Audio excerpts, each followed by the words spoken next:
I am going to show you the Roku. Are you ready? This is the new Roku 3. Just came out. I ordered it immediately, and it was delivered to me a few days after the order. $99 for the Roku 3, and I'll show you a couple of the differences in the new Roku 3. First of all, you can see as Burke slides it in, it's small. It has a simple back plane with only really three cables. It's got an HDMI cable. That's right, just HDMI. So you can only use this with an HDMI-capable television. An Ethernet jack, although Wi-Fi is built in. You have your choice of Ethernet or Wi-Fi. If you have the capability, Ethernet is infinitely better in terms of performance, I must say.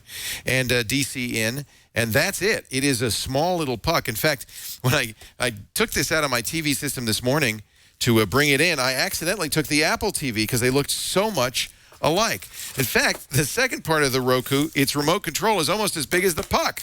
But the remote control is the biggest difference in the new Roku, because if you look at it carefully, you'll see on the side, there is a headphone jack. The new Roku 3 has a feature that I think is a killer feature. Now, it comes with earbuds. I didn't use it with the purple Roku earbuds, even though they're color coordinated. I actually plugged in some very good, high-quality headphones into this, and I was thrilled to note there's no latency.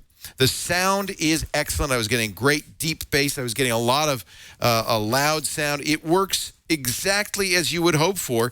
This becomes all you need to have wireless audio in your television set.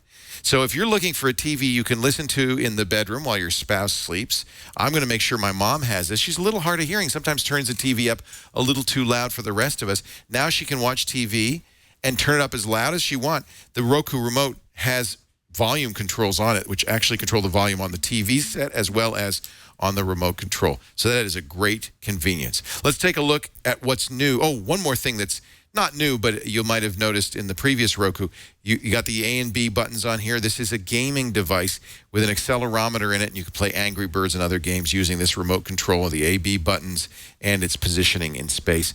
I don't do it very much, and I have to say, when I tried it with earlier Rokus, I found that they were sort of underpowered to play games.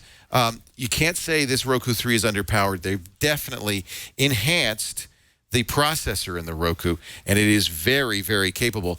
Let's show you the new Roku interface. This is going to propagate, I think, to all the Roku devices soon. The one thing I don't like about it is that a lot of the real estate here is dedicated to an ad. So this is an ad for Hulu Plus, taking up about a third of the screen real estate. There's a Roku channel store. These are my channels. You can add. The channel store has a huge number of thousands of channels, all kinds of stuff you can watch, including some interesting apps. Plex is on here, for instance. So if you like Plex and you want to watch content, remember how excited Ayaz was to be able to use the WDTV to play content from the rest of his network. Well, you can use Plex to do this.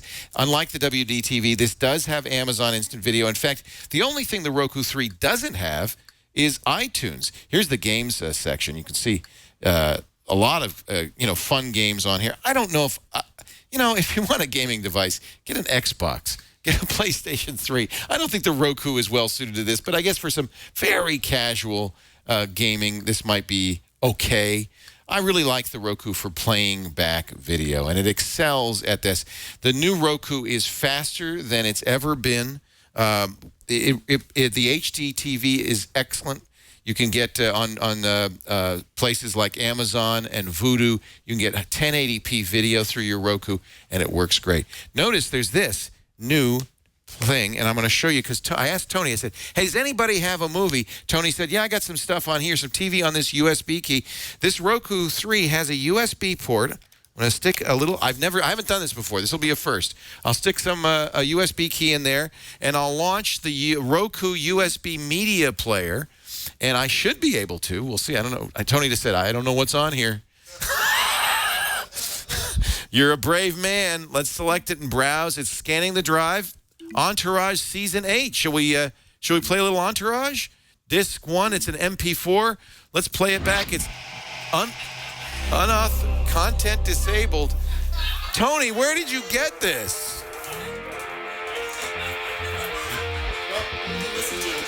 But the sound quality is superb. So, okay. That's actually, I'm glad we did that.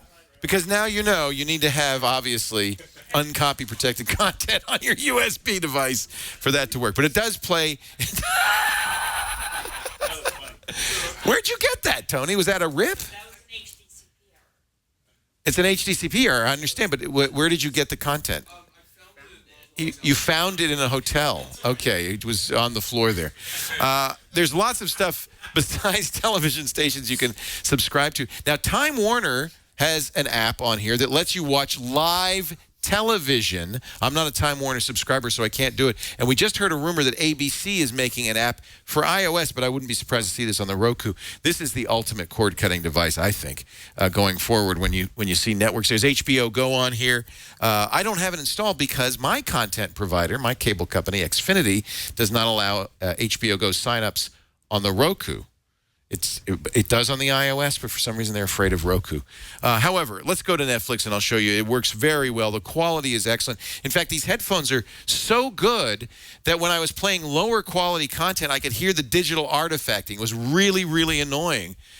So that was that actually is a problem. You're actually hearing really good quality audio. Should we play a little Battlestar Galactica, see how it plays back? This is, again, going to work via Wi-Fi. It's not your fault, Tony. It's the cable we're using or the TV we're using. Maybe I just unplug this. Maybe that'll make it better. No, I think this is the cable we're using. Is this not an HDCP compliant cable? What are we going into? Oh, we're not going directly into the TV, ladies and gentlemen. The engineering staff has set this up because they're pirates. Because they're not pirates. They didn't understand that you have to go directly into an HDCP device, which actually is the case. We shall see Battlestar Galactica. There we go. There we go. Let me press play. All right. So, as you can see, the quality is excellent. It's HDMI, 1080p. Playback is smooth. This is I don't know because they don't tell you what the hardware is in here. I'm sure somebody will do, maybe the iFix will do a teardown and we'll find out. But it's clearly a much faster processor, maybe even more memory on this because it plays back beautifully. There are more than 600 channels, according to Roku. I've seen databases of thousands of channels that play back on the Roku. I love the, let's do the pros and cons. The pros, I love the in-ear, the headphone jack on the remote control. It works beautifully. It has excellent video quality, HDMI, beautiful streaming quality, which will, by the way, work better on Ethernet than it will on Wi-Fi because Ethernet just is a better way of connecting.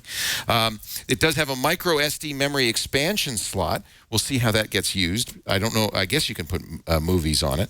It does support USB and USB video. Should we try Tony's stick? See if that works now? Let's see it. Let's see. Maybe we can watch some Entourage. That'd be fun. It plays back MKV, MP4, a variety of files, the kind of files you might have. There is a remote app for iOS and Android devices. And I love it that they offer a Roku USB media player. Let's just try this one more time. It's going to load the content off the USB device. You could plug a big hard drive on here, USB thumb drive, and play back stuff. I think that's a real positive. Let's see now. All right, there we go. We're stealing content like a pro. Yeah, he found it on the floor in a hotel. It's not his fault, okay? Look at the quality, though. It's playing back beautifully. No hesitation. Absolute great video quality. If there's a con, it's that it doesn't play iTunes. It's the one thing it doesn't play. That's not Roku's fault. It's Apple won't let it. But it does everything else. It does it beautifully.